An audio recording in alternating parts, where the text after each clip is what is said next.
Assalamualaikum warahmatullahi wabarakatuh. Perkenalkan, kami dari kelompok 4 yang akan membahas tentang analisis dan desain supply chain pada Orami.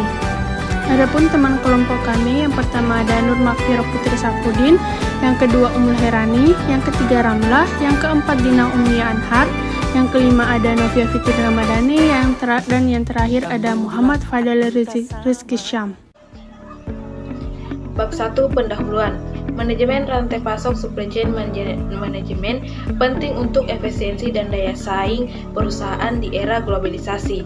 UMKM seperti Orami di sektor fashion muslim menghadapi tantangan dalam pengelolaan bahan baku, produksi, dan distribusi. Orami mengelola rantai pasok lintas wilayah mulai dari pengadaan bahan baku dari Jakarta, produksi di Palu, hingga pengemasan di Makassar. Tujuan penelitian adalah mengidentifikasi bisnis Orami, menganalisis penerapan supply chain management, dan memberikan rekomendasi untuk perbaikan. Manfaat penelitian ini adalah untuk pengembangan kemampuan mahasiswa dan mengoptimalisasi operasional Orami. Baik, saya akan menjelaskan tentang bab 2, yaitu gambaran umum usaha Orami. Yang pertama ada sejarah singkat. Orami berawal dari kebiasaan pemilik yang setiap hari memakai ciput. Dari kebiasaan itu muncul ide untuk menjadikan peluang bisnis. Berawal dari usaha rumahan, Orami kini dikenal karena kualitas dan keunikan produknya. Prinsip bukan hanya mencari keuntungan, tetapi juga membangun pengalaman berbisnis dari hal sederhana yang dekat dengan kehidupan sehari-hari. Yang kedua ada produk utama. Produk utama Orami adalah ciput yang menjadikan kebutuhan dasar wanita berhijab. Fokus utamanya pada kualitas bahan, kenyamanan, dan desain yang modis dengan harga terjangkau. Target pasar mencakup seluruh kalangan usia pengguna hijab. 3. Ada pemasok utama, bahan baku. Bahan baku berupa kain diperoleh dari supplier di Jakarta. Pemilik dibantu orang tuanya yang ahli menjahit dan memilih kain, sehingga kualitas bahan tetap terjaga dan sesuai standar Orami. Yang keempat ada konsumen utama. Konsumen utama adalah wanita berhijab yang mengutamakan kenyamanan, kualitas, dan gaya. Produk Orami cocok digunakan oleh anak-anak hingga orang dewasa untuk berbagai aktivitas. Yang kelima ada peran dalam ekosistem supply chain. Orami berperan sebagai produsen yang menghubungkan pemasok kain dengan konsumen akhir. Prosesnya meliputi pengadaan bahan, produksi, pengemasan, dan distribusi melalui penjualan langsung dan online. Selain itu, Orami juga mendukung ekonomi lokal dengan melibatkan penjahit rumahan dan mitra reseller. Bab 3 itu analisis supply chain. 3.1 Strategi operasi dan supply chain. Orami menerapkan strategi operasi yang berfokus pada efisiensi biaya dan kualitas produk. Proses rantai pasok dijalankan secara sederhana dengan keterlibatan langsung pemilik dan orang tua dalam pengawasan bahan baku, pemilihan pemasok, serta kerjasama konveksi jangka panjang. Fokus pada satu produk utama yaitu ciput membuat kontrol kualitas distribusi lebih mudah. Selain itu, penggunaan media sosial dan marketplace membantu kelancaran informasi permintaan pelanggan. Selanjutnya yaitu 3.2 desain jaringan supply chain Orami. Orami menggunakan sistem make to stock, di mana produk dibuat lebih dulu sebelum dijual. Jaringan ini terdiri dari 4 poin utama. Poin yang pertama itu pemasok kain di Jakarta, yang kedua mitra konveksi di Palu, yang ketiga gudang pusat di Makassar, dan yang keempat konsumen online melalui Shopee dan Instagram. Nah, desain ini memakai model centralized distribution system yang memusatkan pengawasan dan pengendalian kualitas di satu titik sebelum produk dikirim ke pelanggan. 3.3 yaitu manajemen persediaan. Manajemen stok difokuskan pada barang jadi dengan produksi sekitar 50-60 potong per bulan. Produksi disesuaikan dengan permintaan dan variasi warna yang laris.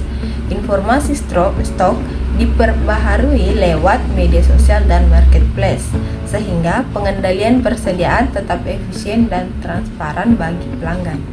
Yang ketiga itu 3.4 peramalan forecasting. Peramalan dilakukan secara sederhana dan kualitatif berdasarkan pengalaman penjualan sebelumnya. Orami menggunakan judgmental forecasting, di mana jumlah produksi ditentukan dari tren warna dan model yang paling diminati. Meskipun tanpa sistem data kompleks, pendekatan ini fleksibel dan cepat untuk usaha skala kecil. Yang kelima, ada perencanaan produksi dan juga kapasitas. Jadi produksi ini dilakukan dalam skala yang kecil dan produksi dilakukan menyesuaikan dengan permintaan serta ketersediaan stok di gudang. Adapun kapasitas produksi Orami ini berkisar 50 sampai dengan 60 pieces per bulan. Kemudian yang keenam ada manajemen kualitas. Manajemen kualitas ini dilakukan secara langsung dan diawasi secara langsung oleh Kak Amira sendiri selaku owner dan juga orang tuanya. Dan pengawasan mutu ini dimulai dari pemilihan bahan, kemudian pengecekan hasil jahitan, serta pemeriksaan akhir sebelum dikemas. Dan yang ketujuh ada sustainability dan juga green supply chain. Dalam sisi ekonomi, Orami ini berkontribusi pada pemberdayaan ekonomi lokal dan memberikan pekerjaan kepada mitra konveksi. Kemudian dari sisi lingkungan dan juga keberlanjutan, sisa dari kain proses pembuatan ciput tersebut akan diolah kembali menjadi lap kaki kain perca. Kemudian yang kedelapan ada teknologi di dalam supply chain. Teknologi yang digunakan ini seperti platform digital, contohnya kayak Shopee yang berfungsi sebagai media penjualan dan juga distribusi. Kemudian ada Instagram untuk pemasaran dan juga menjalin interaksi serta komunikasi dengan konsumen. Dan yang terakhir ada WhatsApp yang digunakan untuk komunikasi serta koordinasi dengan mitra konveksi ataupun supplier kain atau bahan baku. Berdasarkan hasil wawancara yang diperoleh melalui Google Form, terdapat beberapa permasalahan utama yang dihadapi oleh Orami dalam pelaksanaan sistem supply chain management. Permasalahan pertama berkaitan dengan ketersediaan bahan baku. Jenis kain yang digunakan dalam produksi ciput belum tersedia di wilayah Makassar. Kondisi ini membuat proses pengadaan bahan baku menjadi bergantung pada pemasok luar daerah. Permasalahan kedua yang teridentifikasi adalah keterlambatan dalam proses pengiriman produk ke pelanggan. Kondisi tersebut dapat berpengaruh pada tingkat kepuasan pelanggan dan keadaan sistem distribusi secara keseluruhan. Selain dua permasalahan tersebut, Orami juga menghadapi tantangan koordinasi lintas wilayah antar Palu sebagai lokasi produksi dan Makassar sebagai pusat manajemen. Proses produksi tidak selalu dapat berjalan dengan cepat karena perbedaan lokasi mengharuskan adanya jeda waktu dalam komunikasi, pengiriman hasil produksi, dan persiapan stok.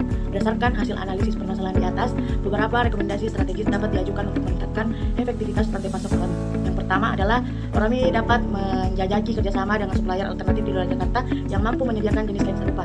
Yang kedua, untuk mengatasi kendala pada proses distribusi dan koordinasi lintas wilayah, Orami dapat melakukan penjadwalan produksi yang terencana dengan memperhitungkan waktu pengiriman dari Palu ke Makassar.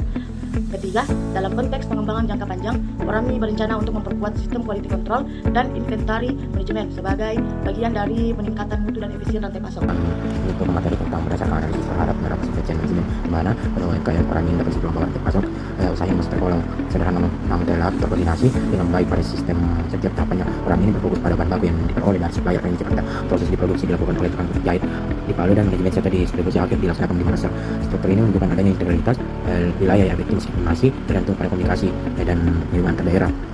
Dari hasil pengamatan dapat disimpulkan bahwa efektivitas rantai pasok Orami ini akan meningkatkan apabila dilakukan penguatan dalam sistem quality control dan inventory management. Langkah ini sejalan dengan arah pengembangan usaha yang memastikan produk tetapi ketetapan pada pengiriman dengan pengelolaan rantai pasok yang lebih terancam. Orami berpotensi meningkatkan efisiensi operasional serta memperkuat daya saingnya di pasar pasien. Masing-masing penjelasan beberapa yang dapat diberikan kepada untuk pengembangan sistem rantai pasok Orami adalah sebagai berikut. Yang pertama itu diversifikasi pemasok bahan baku. Orami disarankan untuk mencari alternatif pemasok kain di luar Jakarta agar tidak terlalu bergantung pada satu sumber bahan, sekaligus mengurangi risiko keterlambatan produksi. Yang kedua itu perencanaan waktu produksi lintas wilayah, di mana diperlukan penjadwalan pengiriman hasil produksi yang lebih teratur antara Palu dan Makassar agar pembaruan stok dan dapat dilakukan lebih cepat dan efisiensi. Yang ketiga penerapan sistem quality control dan inventory digital, di mana Orami dapat dimulai mengembangkan sistem pencatatan stok dan pemeriksaan kualitas secara sistematis untuk memastikan produk yang dikirim melalui standar mutu. Yang keempat itu peningkatan kerjasama dengan jasa ekspedisi, pemilihan mitra logistik dan waktu pengiriman yang konsisten dengan waktu pengiriman yang fitur peralatan real time dapat membantu memperbaiki kedalaman distribusi per pelanggan.